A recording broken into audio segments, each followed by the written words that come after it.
காஞ்சிபுரம் மாவட்டம் ஸ்ரீ சுந்தராம்பிகை உடனுரை அருள்மிகு கச்சபேஸ்வரர் சித்திரை உத்தர பெருவிழா கொடியேற்றத்துடன் துவங்கியது. கோவில் நகரம் என்று கூறப்படும் காஞ்சிபுரத்தில் பல்வேறு திவ்ய தேசங்களும் பாடல் பெற்ற ஸ்தலங்களும் பரிகார ஸ்தலங்களும் அமையப்பெற்றுள்ளது.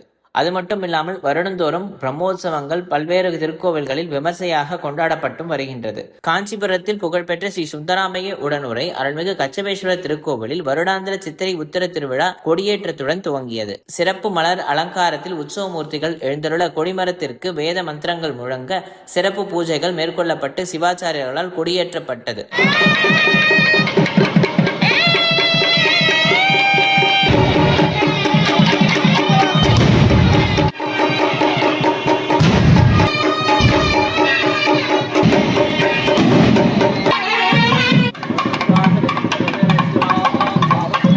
இதனைத் தொடர்ந்து வரும் 10 நாட்களுக்கு காலை மற்றும் மாலை வேளைகளில் 4 ராஜ வீதிகளில் சுவாமி திருவீதி உலா நடைபெறவுள்ளது. வரும் மே மாதம் 3ஆம் தேதி வெள்ளித்தேர் வீதி உலா வைபவம் நடைபெறவுள்ளது குறிப்பிடத்தக்கது.